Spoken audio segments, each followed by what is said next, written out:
Assalamualaikum warahmatullahi wabarakatuh. Selamat pagi, siang, sore, atau malam teman-teman semua. Nah, ketemu lagi sama saya Tri Ratna Pamikatsih, tapi kita di pembelajaran yang baru, di mata kuliah yang baru, yaitu adalah Financial Business for Small Business.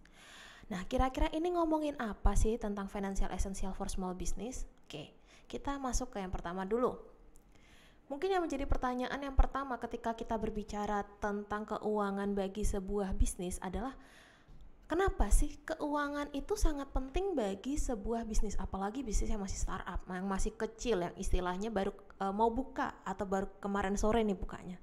Kok penting banget, kenapa? Nah, mungkin pertanyaannya, oh penting lah karena kaitannya berapa banyak yang harus kita siapkan duitnya, berapa banyak modal yang harus kita siapkan. Tetapi, kalau kita breakdown lebih dalam lagi, kenapa ini penting? Karena banyak sekali hal-hal yang membuat sebuah bisnis itu hancur. Banyak sekali istilahnya buat bisnis itu gulung tikar. Yang tadinya pengen berkembang, justru malah mengalami kemunduran. Nah, itu dikarenakan dua hal. Yang pertama, dari segi konsumen, mereka sebenarnya nggak butuh sama produk atau service yang kamu tawarkan. Produk yang kamu tawarkan dirasa kayak, oh aku bisa didapatkan kok, aku bisa melakukannya sendiri kok. Jadi buat apa mereka membeli produkmu atau servismu? Tapi yang kedua adalah banyak hal yang membuat sebuah bisnis itu hancur dikarenakan ada beberapa kesalahan yang sebenarnya bisa kita pahami, bisa kita prediksi, bisa kita cegah dari segi keuangan.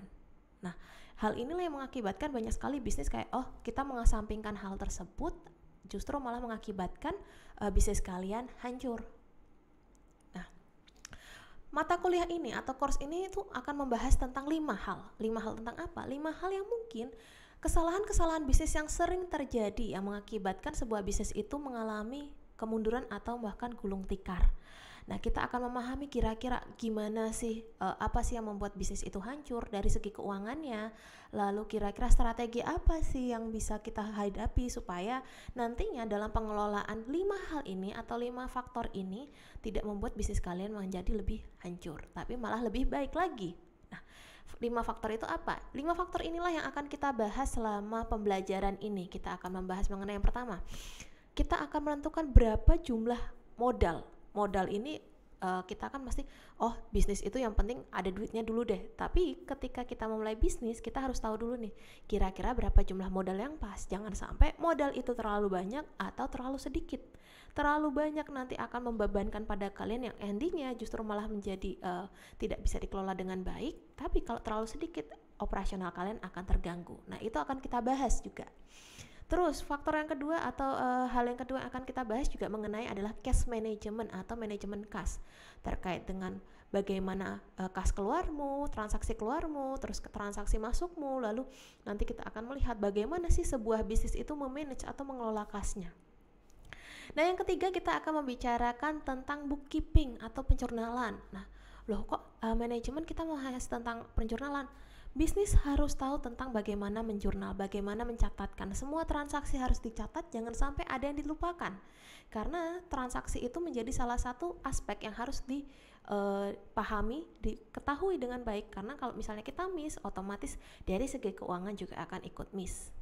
Nah, yang keempat terkait dengan pricing. Pricing terkait dengan produknya kita atau servisnya kita. Ini hal yang mungkin kadang nggak dipikirkan dengan baik-baik. Dalam artian apa? Seringkali sebuah bisnis itu cuma ngikut-ngikut pesaingnya. Oh ya udah harganya segini aja deh.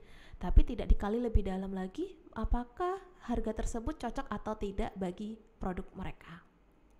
Dan yang terakhir kita akan membicarakan tentang business growth, yaitu bagaimana sebuah bisnis itu berkembang. Kita akan membicarakan apa sih yang harus diperhatikan kalau kita ingin berkembang, apa sih yang harus dipersiapkan kalau bisnis kita ingin berkembang. Nah, selama 1 semester ini atau selama pembelajaran ini ada beberapa hal yang harus dipahami terkait dengan grade, karena grade ini terkait dengan penilaian, sistem penilaian kita. Di sini sebenarnya ada 5 aspek, ada exam, ada project, ada quiz, ada assignment, ada etika. Cuman di exam gini kan di sini saya tuliskan adalah 25%. Cuman balik lagi, kita lihat nanti apakah ada exam atau tidak. Kalau tidak ada exam berarti kemungkinan besar akan dipindahkan ke dalam sebuah project. Project ini nanti kita akan bahas bareng-bareng terkait bagaimana kita melihat atau mengelola sebuah keuangan bagi sebuah bisnis. Terus ada kuis itu nanti 20-30%, assignment atau tugas 20-30%, dan etika 10%. Cuman balik lagi, ini nanti kita akan berdasarkan kesepakatan kita di kelas. Jadi jangan dikira bahwa ini udah saklek. Nanti kita masih akan diskusi lagi sama teman-teman terkait dengan apakah teman-teman sepakat atau tidak terkait penilaian ini. Oke, sampai di sini dulu untuk pengantar nih terkait dengan apa yang akan kita dapatkan selama 1 semester ke depan.